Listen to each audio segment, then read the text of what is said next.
안녕하세요 여러분. 네, 제가 잠깐 기도하고 오늘 말씀 증거하는 시간 갖겠습니다. 하나님 감사합니다. 하나님 오늘도 우리에게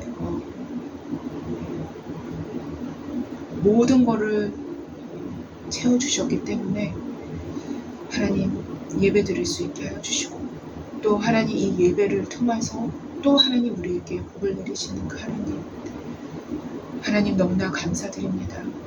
하나님 모든 좋은 것은 주님으로부터만 나옵니다. 하나님 주의 말씀을 듣기 원합니다. 우리의 귀를 열어주시고 우리의 눈을 열어주시고 우리의 마음을 열어주시사 하나님 주님의 말씀을 진리의 말씀으로 들려지고 보여지고 깨달아질 수 있는 시간이 되게 하여 주시옵소서. 하나님 이 시간 가운데 주님께서 좌정하여 주시고 진리의 성령께서 친히 임하사 하나님 우리로 진리로 가르쳐 주시고 깨우쳐 주시기를 원합니다.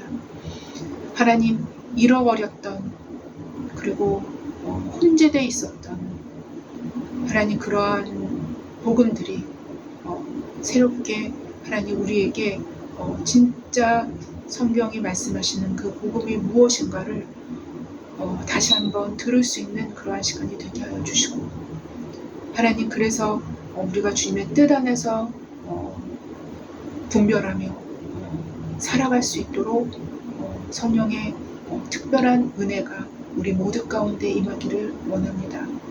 또한 그러한 은혜가 임해야 하나님 이 시대를 살아갈 수 있습니다. 하나님 이 시대를 살아갈 수 있기에 부족함 없도록 하나님 우리에게 복음을 뒤섞인 채가 아니라 순수하고 깨끗하게 받아들일 수 있는 하나님 그러한 은혜를 하나님 우리 가운데 허락하여 주시기를 원합니다. 감사하며 예수님의 이름으로 기도했습니다. 아멘. 네, 여러분 오늘도 제가 말씀을 들고 로마서 말씀을 들고 섰습니다. 물론 오늘도 말씀은 그 다음 본문이죠. 네, 그 다음 본문입니다. 네, 본문은 6장 로마서 6장 15절 16절을 두 절을 본문으로 잡았고요. 그리고 제로부터의 자유 10번째 시간을 갖는 것입니다. 네, 그래서 제가 오늘 15절 16절 네, 6장 로마서 6장 15절 16절을 본문을 한번 읽어보는 시간을 갖겠습니다. 잘 경청해 주십시오. 예, 오늘 본문은 특별히 그 사도 바울이 답으로 제시하신 본문입니다. 네, 제가 한번 읽어보겠습니다. 네, 그런즉 어찌하리요? 우리가 법 아래 있지 아니하고 은혜 아래에 있으니 죄를 지으리요? 그럴 수 없느니라. 너희 자신을 종으로 내주어 누구에게 순종하든지 그 순종함을 받는 자의 종이 되는 줄을 너희가 알지 못하느냐? 혹은 죄의 종으로 사망에 이르고 혹은 순종의 종으로 의에 이르느니라. 예, 라는 말씀입니다. 네. 제2차 세계대전 말입니다. 말에 누가 있었죠? 네. 히틀러가 살았던 시대죠. 네. 제2차 세계대전 말 독일의 아헨이 도시죠. 독일의 아헨이 미군에 의해서 포위되었습니다. 네. 이때 히틀러는 나치 사령관에게 그 도시를 사수하다가 죽을 때까지 사살하는 거예요. 그 도시를 사수하다가 거기에 뼈를 묻어라 라고 명령했다고 전해집니다. 미 육군 중장 커트니 H. 허지스라는 분이 계셨나봐요. 네, 이분이 독일군 사령관과 16만 5천 명의 생명을 책임지고 있는 그 아헨 시장에게 최후 톡첩장을 보냈고 거기에는 이렇게 기록이 되어 있었다고 합니다. 아헨은 포위되었습니다. 미군은 이 도시를 겹겹이 둘러싸고 있고 독일군은 결국 여러분을 구원할 수 없습니다. 아헨 시민 여러분, 이제 명예롭게 항복할 시간입니다. 우리 미군은 무고한 시민 여러분들과 전쟁을 원하지 않습니다. 그러나 만일 독일군과 시의 책임자가 끝까지 항전을 고집한다면 우리도 어쩔 수 없이 여러분의 도시를 공격할 수밖에 없습니다. 미 공군의 폭격기들은 이륙할 만반의 준비를 갖추고서 명령만 기다리고 있습니다. 포병 부대는 이미 폭격할 준비를 완료했습니다. 아엔 시민 여러분, 서둘러 행동하십시오. 내일이면 늦습니다. 단 오직 하나의 선택만이 있을 뿐입니다. 피난을 가길 원해서 빨리 피난 가라는 거죠. 빨리 피하라는 것입니다. 즉각적인 항복이 아니면 완전한 파괴 둘 중에 하나입니다. 라고 마지막 통첩장을 보냈다고 합니다. 그러나 독일군과 군의 명령을 받은 INC의 책임자들은 끝까지 이제 항복하지 않았던 것이죠. 결국 그들은 무자비한 파멸을 스스로 자초하고 만 것입니다. 지금까지 소개해드린 이 이야기, 이 역사의 이야기죠. 이 역사적인 사실 뿐만 아니라 인류 역사의 구석구석에는 누구의 영향권 아래 혹은 더 나아가 지배권 아래에 있을 것인가의 문제가 역사의 명백한 결과물이 되어졌던 거예요. 그게 바로 결과물입니다. 역사의 결과물. 인간은 자신이 인식하든 못하든 인식을 강하게 할 수도 있고 인식을 전혀 못할 수도 있어요. 인간은 자신이 인식을 하든 못하든 이러한 힘의 영향권과 혹은 지배력 안에서 살아가게 됩니다. 그리고 또 이 영향권과 지배력이 선을 지향한다면, 선한 쪽을 지향한다면 이러한 힘은 인간을 보호하는 역할을 하게 되지만 이 영향권과 지배력이 인간의 탐욕과 신격화에 열중하여서 자연스럽게 인간의 신격화에 열중한다면 자연스럽게 악으로 가게 되어 있습니다. 이거는 필연입니다, 여러분. 필연. 신격화에 열중하여 자연스럽게 악을 지향하게 되어진다면 이러한 힘은 결국 자신과 자신의 국가와 민족까지도 파괴할 수 있는 파괴력을 갖게 된다는 것은 역사가 우리에게 증언해주는 목소리입니다. 그런데요, 여러분, 이러한 영향력과 지배력의 문제, 이 영향력과 지배력의 문제는 사실상 더 깊고 본질적인 부분까지 인간에게 지대하고 막강한 결과를 초래하게 된다는 것이 성경의 증언이에요.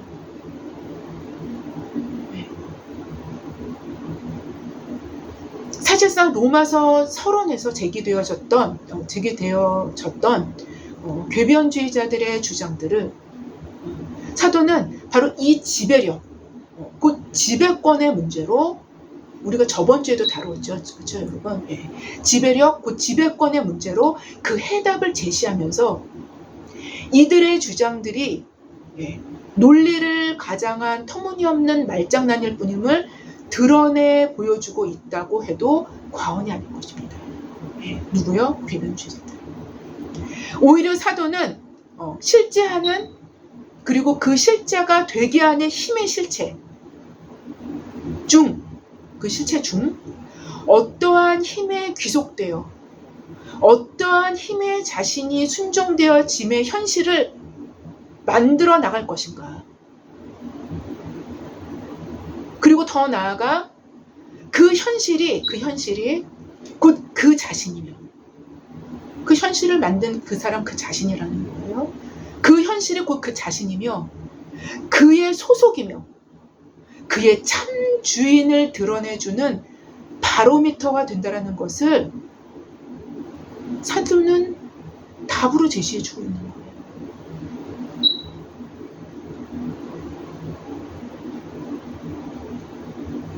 왜냐하면 그들은 하나님과 하나님의 은혜를 그들이 누구예요? 궤변주의자들이죠. 그렇죠? 그들은 하나님과 하나님의 은혜를 하나님 아닌 힘의 실체 안에서, 하나님의 은혜의 힘이 아닌 힘의 현실 안에서 하나님을 논하고 하나님의 은혜를 논하고 있기 때문인 거예요. 다시 말씀드릴게요. 왜냐하면 그들은 하나님과 하나님의 은혜를 하나님 아닌 힘의 실체 안에서, 자신의 육의 실체죠. 육의 힘이죠. 예. 그 육을 지배하는 어둠의 세력의 어떤 힘의 실체죠. 그렇죠? 예. 하나님 아닌 힘의 실체 안에서, 하나님의 은혜의 힘이 아닌 힘의 현실 안에서 하나님을 논하고 하나님의 은혜를 논하고 있었기 때문인 거예요. 즉 궤변은 하나님과 하나님의 은혜의 선물을 하나님 밖에서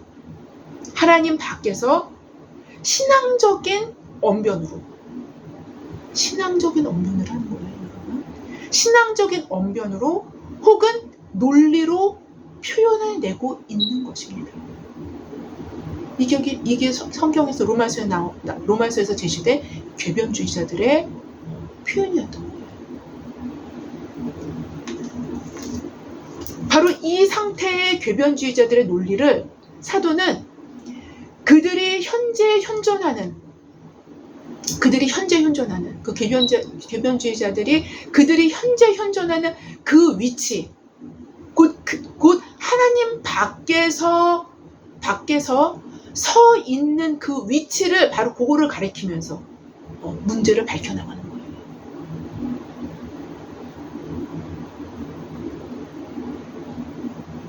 다시 말씀드린다면 그들은 하나님의 지배권 안에 자신을 현실적으로 두지 않은 그 위치에 두지 않은 그 위치를 사도는 꼬집는 거예요. 여기 있지 않은 밖에 있는 바로 그 위치로 꼬집는 거예요. 바로 이처럼 영향력과 지배력의 문제는 이 세상뿐만 아니라 오는 세상, 곧 영원에 이르기까지 인간의 생명을 좌우하는 가장 핵심적인 문제가 되어지기 때문인 거예요. 여러분, 가장 핵심적인 문제예요. 여러분, 그리스도인이란 굉장히 다양하게 표현되어질 수 있고 다양하게 그 의미를 말할 수 있겠지만 그리스도인이란 정확히 그리스도의 지배권 안에서 존재하는 사람들을 의미합니다. 그리고 하나님 나라란 곧 하나님의 지배권, 곧 그분의 통치력이 현실이 되어진 그곳을 의미한다는 거예요. 그게 바로 하나님 나라예요. 그 하나님 나라도 지배권에 대한 문제를 아주 분명하고 정확하게 담고 있는 거예요. 하나님의 현실적인 지배를 받지 않는다라면 그 누구도 참 그리스도인도 아니며 하나님의 나라가 우리 내면에 전혀 임하지 않았다라는 것을 의미하며 더 나아가 현재적인 하나님 나라가 임하지 않았다라면 내세의 하나님 나라는 확증될 수 없기도 하기 때문인 거예요.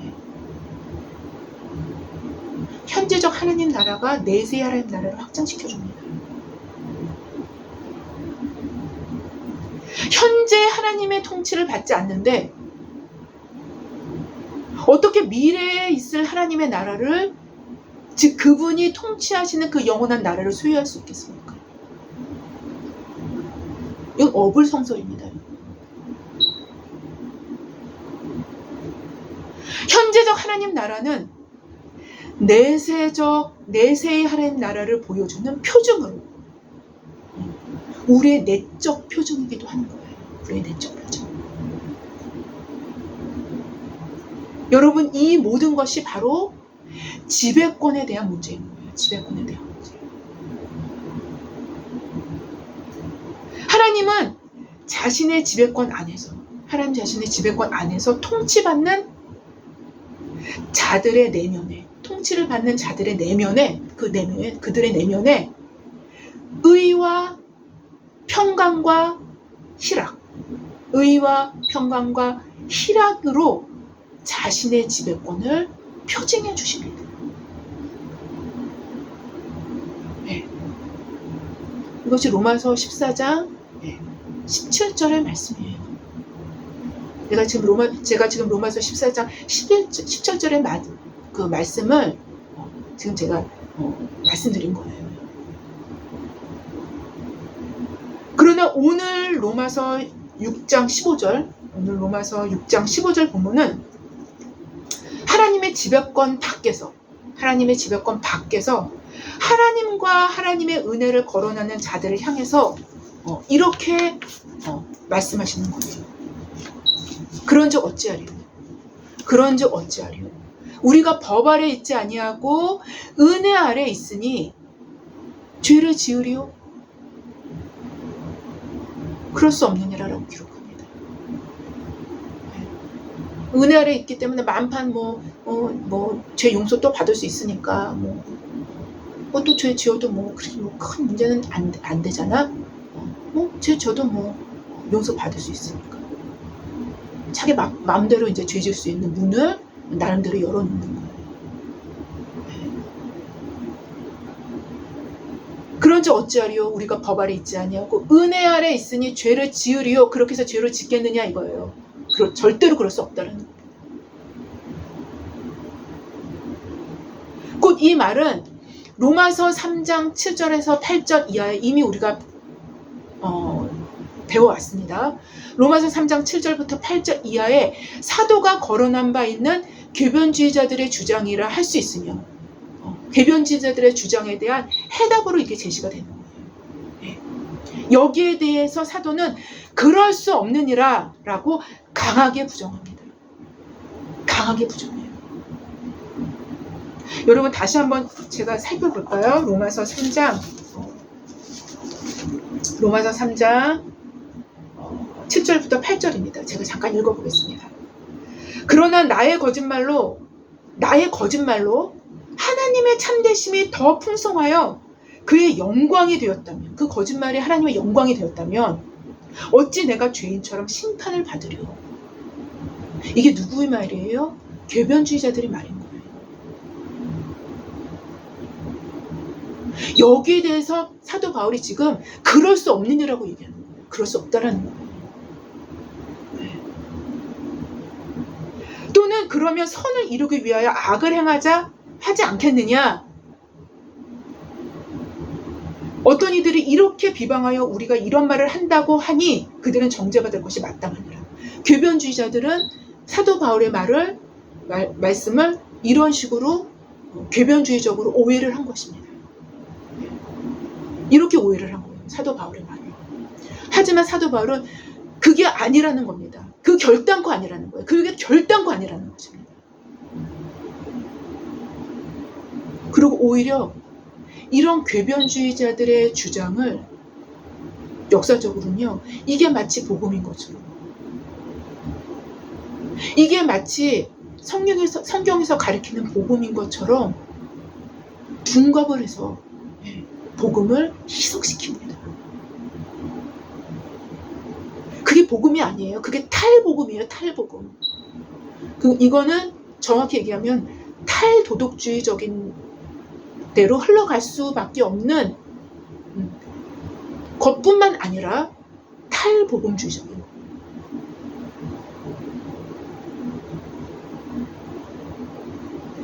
이 질문에 대해서, 이 말에 대해서 사도는 결단코 그럴 수 없다고 오늘 6장 1절에도 말씀하셨고 6장 15절 오늘 본문에 와서 결단코 그럴 수 없다라고 분명하고 명백하게 답을 제시하십니다. 근데 여러분 여기서요 한 가지 더 제가 말씀을 드리고 지나가겠습니다. 우리가 지금까지 로마서를 쭉 배우면서 로마서 1장은 뭐였어요? 이방인들의 죄를 다뤘어요. 근데 약간 이제 그 영적인 죄도 있지만 이방인들의 죄는 대부분 이제 약간 동물적인 죄죠, 그렇죠? 표현을 한다면 약간 동물적인 죄가 거의 대부분이고 영적인 죄도 있습니다. 근데 2장에 가서는 유대인의 죄를 다룹니다. 근데 유대인의 죄는요 대부분이 영적인 죄이고 이렇게 동물적인 죄도 있어요. 근데 대부분이 영적인 죄입니다. 그래서 죄가 점점 더 교묘해지고 은밀해지고 더 그러면서 하나님께서 더 미워하시는 죄로 점점 이렇게 죄의 강화가 죄의 흐름이 점점 강화되는 거로 우리가 볼 수 있어요. 1장에서 2장으로 2장에서 3장으로. 근데 3장은요 3장 맨 마지막에 바로 이 죄를 다뤄요. 바로 이 죄를 다룹니다. 이 죄를 다뤄요. 사도 바울은 이러한 죄를 굉장히 악한 죄로 보였다. 그러고 난 다음에 이것까지 표현하시고 이것까지 말씀하시고 그 다음에 뭐예요? 의인은 없나니 하나도 없도다. 깨닫는 자도 없고 하나님을 찾는 자도 없고 다 치우쳐 함께 무익하게 돼요. 모든 인류를 죄인으로 규정합니다. 선언합니다.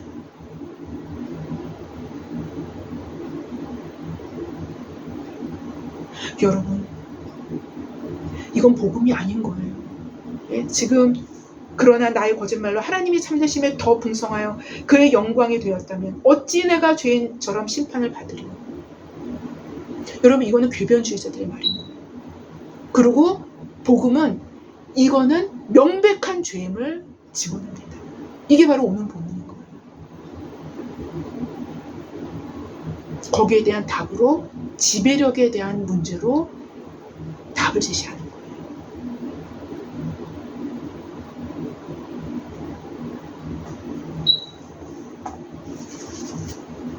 계속 이어가겠습니다, 여러분. 곧 이 말은 로마서 3장 7절에서 8절 이하에 사도가 거론하는 바 있는 궤변주의자들의 주장이라고 할 수 있으며 여기에 대해서 사도는 그럴 수 없느니라 라고 강하게 부정합니다. 사실 사도는 로마서 6장에 들어서면서부터 1절이죠. 거의 동일한 의미의 궤변주의자들의 주장을 거론한 바 있어요. 이것도 우리가 이미 다뤘습니다. 로마서 6장 1절 이하에 그런즉 우리가 무슨 말 하리요? 은혜를 더하게 하려고 죄에 거하겠느냐? 은혜를 더하게 하려고 죄에 거하겠느냐? 이어서 2절 이하에 그럴 수 없느니라. 죄에 대하여 죽은 우리가 어찌 그 가운데서 더 살리오. 그러면서 이 말씀에 대한 답으로 제시된 것이 바로 그리스도의 죽으심과 합하여 세례를 받았다는 거예요. 죄에 대해서 죽었다는 것입니다. 죄에 대해서 죽었는데 어떻게 또 죄를 짓겠느냐는 겁니다. 그리스도의 죽으심과 합해서 죄에 대해서 죽었는데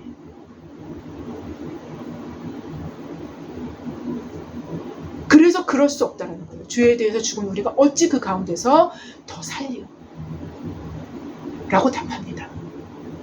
곧 6장 전체는 오늘 본문까지 포함해서 6장 전체는 궤변주의자들의 궤변을 파하는 답변을 통해서 인간의 죄된 몸이 그 죄로부터 자유케 될 수 있는 진리들을 다루고 있는 것이라고 할 수 있을 것입니다. 이게 바로 6장 전체의 주제인 거예요. 로마서 6장 1절의 표현으로는 은혜를 더하게 하려고 죄에 거하겠느냐 라는 표현이었고 오늘 본문인 6장 15절의 표현으로는 우리가 법 아래 있지 아니고 은혜 아래 있으니 죄를 지으리요 라는 표현으로 표현되었지만 사실상 이 질문들은 거의 동일한 하나의 주제를 갖고 있는 거의 동일한 질문입니다.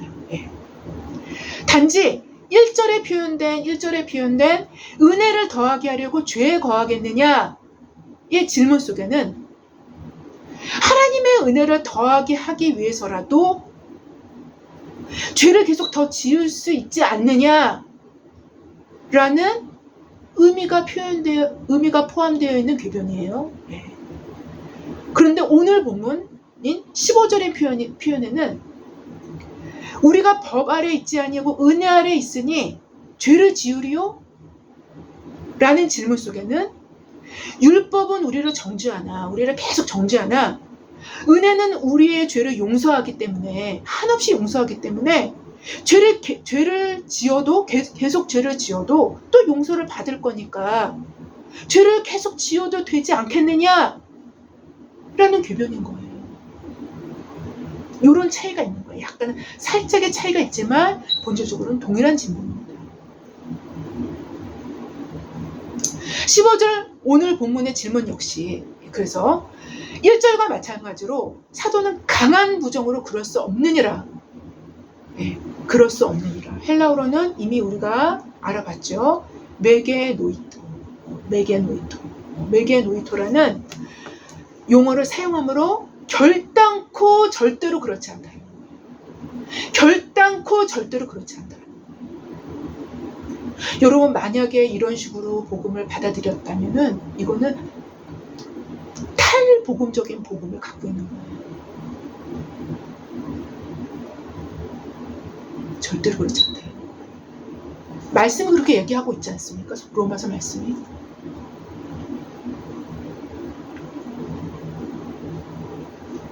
절대로 결단코 그렇지 않다라는 아주 강한 부정으로 답하고 있음을 확인할 수 있어요. 6장에서 2번이나 이런 답을 제시합니다. 사도가. 즉 하나님의 은혜를 죄를 지속해서 지을 수 있게 할 만한 근거로 사용함으로 마치 죄를 용인하는, 더 나아가 죄를 지어야 하나님의 은혜가 더욱 강조되어 하나님 자신께 영광이 돌아가는 것 마냥 죄를 합리화하고 있음을 확인하게 됩니다. 여러분 이러한 궤변주의는요 역사 가운데도 있었고요 현재도 있습니다.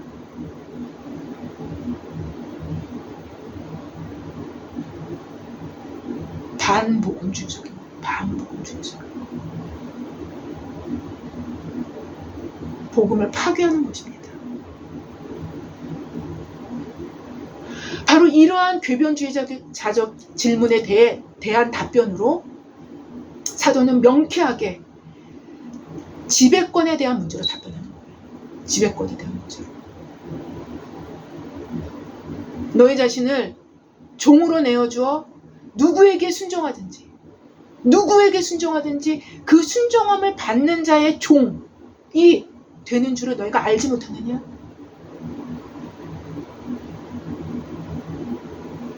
라고 다시 사도는 반문합니다. 사도가 반문해요. 무슨 소리야? 라고 이렇게 반문하는 거예요. 너희 자신을 종으로 내어주어 누구에게 순종하든지 그 순종함을 받는 자의 종이 되는 줄을 너희가 알지 못하느냐? 무슨 소리 하는 거야 지금? 이렇게 얘기하시는 거예요.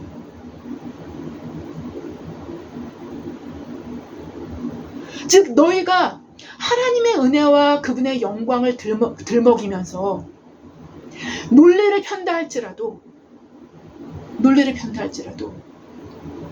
너희가 지금 서 있는 현 주소가, 너희가 그렇게 질문하는 그 현 주소가, 그 위치가 죄를 계속 지속하는 현 주소를 갖고 있다면 더 이상 논리는 필요치 않고 그저 죄의 종일 뿐이라는 거예요. 죄를 너 자신의 주인으로 삼고 있다라는 강력한 표명을 하고 있을 뿐이라는 것입니다.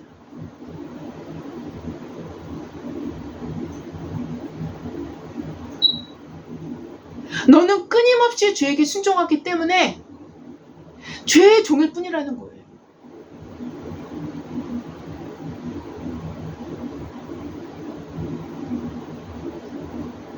너무 명백하지 않습니까? 논리가 못 당해냅니다.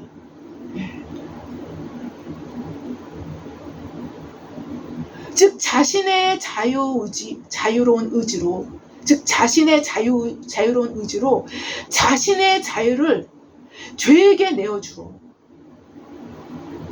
죄에게 귀속시켰기 때문에 죄가 그 사람의 순종함을 받게 되는 거예요. 그래서 죄가 그 사람의 주인이 되는 것이며 현실적인 주인이 되는 거예요. 물론 상상 속으로는 하나님을 주인으로 섬긴다고 생각할 수 있겠지만 현실로는 그 사람의 주인이 되는 거예요. 그 사람은 죄의 종이 되어지는 거예요. 현실적으로. 너희의 순종함, 곧 죄에게 순종하든지 의에 순종하든지 그 순종하는 자의 종이 되는 것은 하나의 원리로 다스려지게 된다는 거예요. 하나의 원리라는 것입니다. 이거는요, 영적인 원리일 뿐만 아니라 육적인 원리입니다. 모든 것의 원리가 돼요. 그래서 사도는 이어서 이렇게 기록합니다. 혹은 죄의 종으로 사망에 이르고, 죄의 종으로 사망에 이르고, 혹은 순종의 종으로 의에 이르느니라.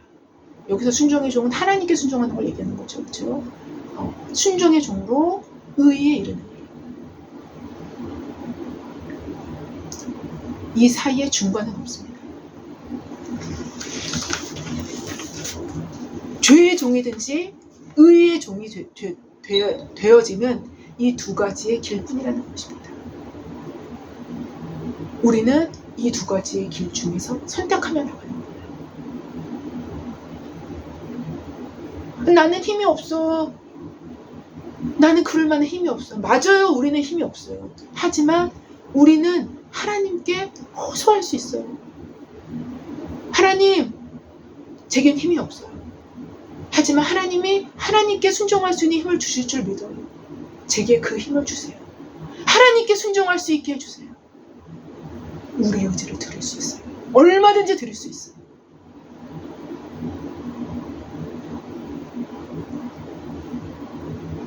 인간은 하나님의 지배권 안에서, 곧 그분의 통치하심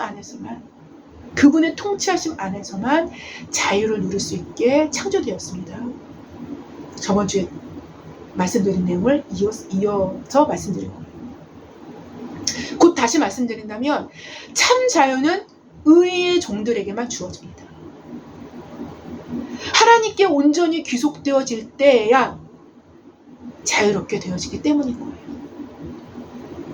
특별히 사도는 너희 자신을 종으로 내어주어 라고 표현하십니다. 너희 자신을 종으로 내어주어 라고 표현해요. 너희 자신을 종으로 내어주어, 내어준대요. 종으로 내어주어 라고 표현하십니다. 우리는 언제나 우리의 마음으로 죄와 하나님 중 그 무언가를 선택할 수 있는, 곧 우리의 의지로 내어줄 수 있는 마음이라는 공간을 창조주로부터 선물받아 살아가고 있다는 거예요. 만약 오늘 본문에서 표현된 내어줌이라는 의지적 행동이 존재하지 않는다라면, 인간에게는 애초부터 책임성 있는 존재가 되어줄 수도 없다라는 거예요. 인간은 책임이 없어요. 인간한테는 책임이 없는 거예요. 또한 하나님께서 그렇게 되면 하나님께서 인류의 최후의 심판을 집행하실 이유도 없게 되는 거예요. 그렇지 않겠습니까? 최후의 심판을 무의미하게 만들거나 스킵하려 드는 자들은 인간 존재의 책임성을 부인하는 자이거나 하나님의 의로우심과 거룩하심을 부인하는 자들이고요. 바로 인간 실존의 극히 중요한 선택들이 사실상 우리의 일상의 삶에 널려져 있다라는 사실은 우리로 경이로움과 두려움을 느끼게 합니다.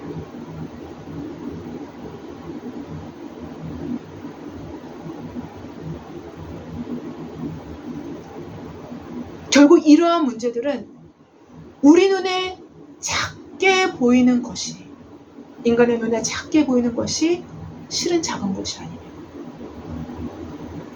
우리 눈에 크게 보이는 거, 세상적으로 막 뭐 대단한 거, 돈, 권력, 힘, 대단한 거. 우리 눈에 크게 보이는 것이 실은 큰 것이 아닐 수 있다는 것입니다.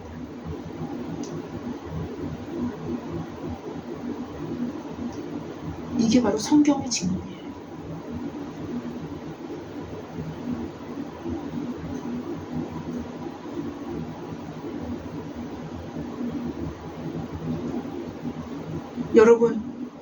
여러분의 실제 현실이 누구에게 순종되어지길 원하십니까?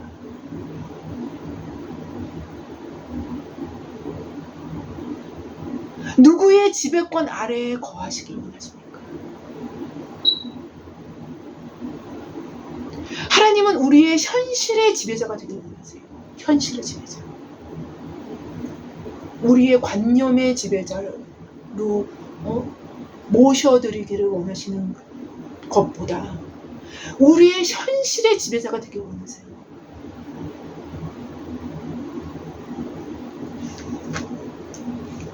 그래서 우리 안에서 왜요? 왜 하나님 그러십니까? 그래서 우리 안에서 의와 평강과 희락의 현실을 주시고자 하시며 참 자유의 현실을 주시고자 하시는 것입니다.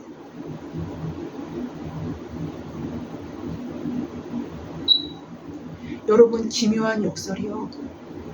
여기에도 있는 거예요.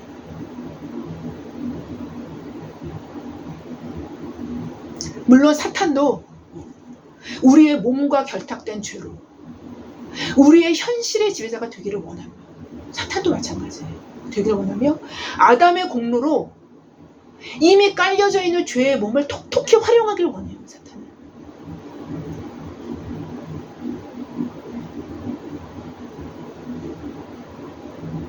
그래서 인간의 마음은 전쟁터가 될 수밖에 없는 거예요. 이 전쟁에서 하나님께 지배권을 드릴 때, 즉 하나님께 우리를 내어드릴 때, 그때야 우리는 전쟁에서 승리하게 되어 의와 평강과 희락이 점점 더욱 더 명백하고 선명하게 우리 마음에 자리 잡게 되어지게 되는 거예요.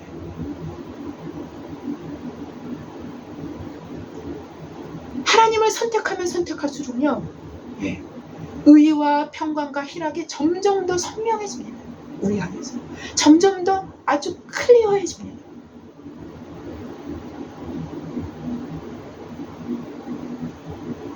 하나님은 전능하신 분이시며 전쟁과 싸움을 할 필요도 없으신 분이에요. 사탄이랑 그런 쪼물하게랑 전쟁할 필요도 없는 분이에요. 사탄도 하나님이 창조한 피조물이에요. 하나님 손가락만 딱 이렇게 하면 다 그냥 없어질 수 있는 그런 존재예요. 전쟁과 싸움할 필요도 없는 분이에요. 하나님은 전쟁 이런 거 싸움할 필요도 없는 분이에요. 그러나 그분은 스스로 낮추사, 그리고 자신의 자유의지의 선물을 보존하시려고, 자신이 주신 자유의지의 선물을 보존하시려고 우리의 자유의지적 선택을 통해서, 지배권을 행사하시며, 그래서 승리를 주시는 방법을 취하시는 것입니다.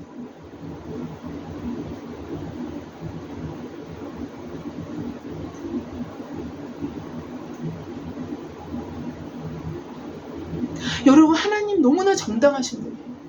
너무나도 정당하신 분이에요.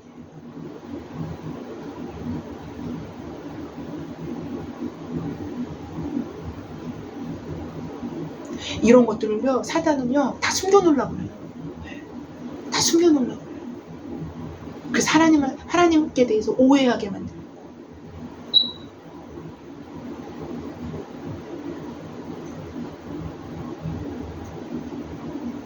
그렇게 해서 승리를 주시는 방법을 하나님은 취하십니다. 만약 우리가 우리 자신을 이러한 주님께 내어드린다면 승리만 있을 뿐입니다. 물론 이 승리는 이생의 기간, 우리가 이 땅에 사는 이생의 기간, 곧 한시적인 기간만을 잘라서 보면 아닌 것처럼 보일 수도 있어요. 순교자 같은 분들은 마치 아닌 것처럼 보이잖아요. 그냥 개죽음 당한 것처럼 보이잖아요. 그냥 쉽게 얘기한다면. 아닌 것처럼 보일 수도 있지만 한시적 기간을 넘어 시간의 틀을 아예 벗어나서 영원의 차원에서는 더욱더 분명한 승리만 있을 뿐인 것입니다.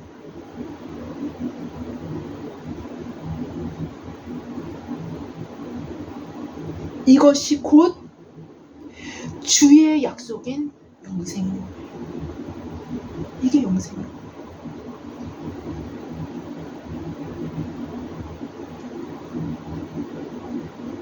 우리의 삶의 행여 궤변주의자적 마음의 행태가 있는 거야. 그런 마음의 행태가 있는 거야. 로마서 3장의 궤변주의자적 행태는 뭐냐면요. 그러나 나의 거짓말로 하나님의 참되심이 더욱 풍성하여 그의 영광이 되었다면 어찌 내가 죄인처럼 심판을 받으리요.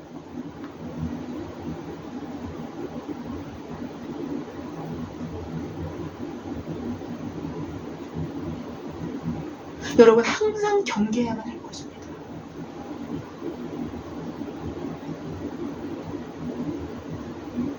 이 죄를요, 사도는요, 모든 죄를 열거하는데 1장 이방인의 죄, 2장 유대인의 죄, 3장 중반부까지 죄를 다루죠. 인간의 죄를 다루죠. 그 다음에 모든 인류가 다 죄인임을 선언하죠. 3장 중간부터. 그 중간 바로 직전까지 중에서 가장 끄트머리에 기록한 죄예요. 이 죄가.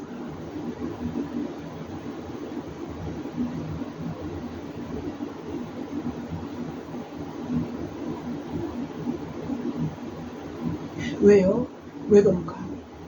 왜 그렇게 보셨을까요?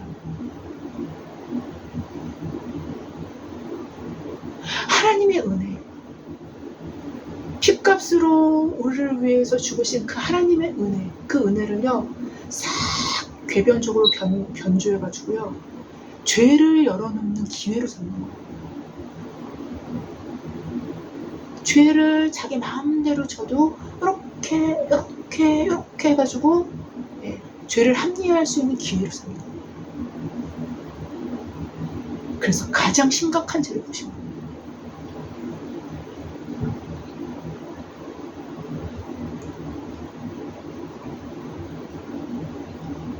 오늘 로마서 말씀은 이러한 하나님과 하나님의 은혜에 대한 궤변들에 대해 철저하고도 확고하게 거부하고 배격합니다.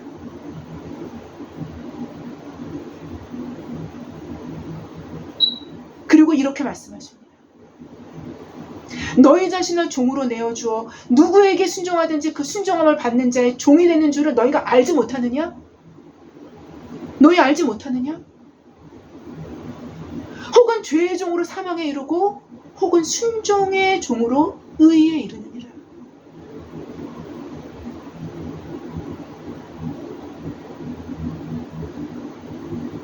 결국 순종은요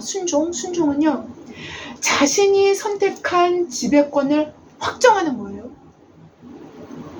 그게 순종인 거예요.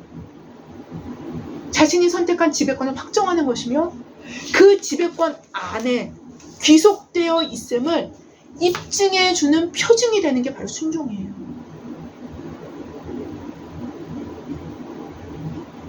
만약 하나님께 순종하지 않는다면 그는 하나님께 귀속된 하나님의 소유가 아닐 수 있음을 1차적으로 표명하는 행위를 하고 있는 것이기 때문인 거예요.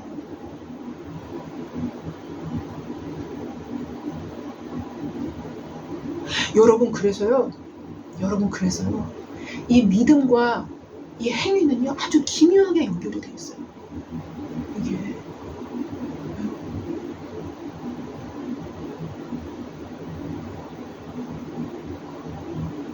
왜요? 인간이라는 이 실체가 인간이라는 것이 뭐 정신과 뭐 육체와 뭐 이렇게 마음과 생각과 뭐 이런 것들이 완벽하게 다 분리되어 있는 게 아니잖아요. 네.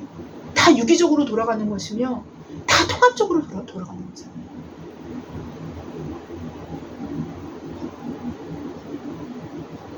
그의 순종함으로 그가 믿는 주가 누구인가? 그의 순종함으로 그가 믿는 주가 실제 주가 누구인가?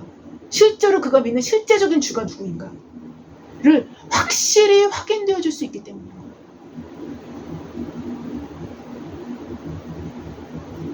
같은 원리로 하나님께 순종할 때 하나님의 의의 종이 되어질 수밖에 없는 거예요.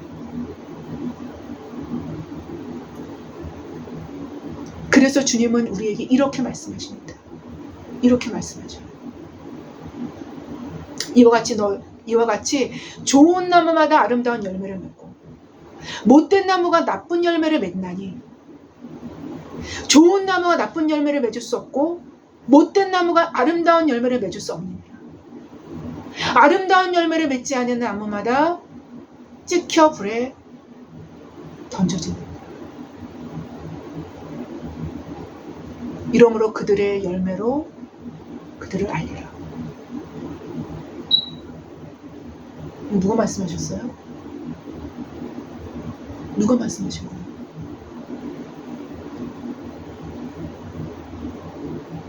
바로 예수님이 말씀하신 거예요.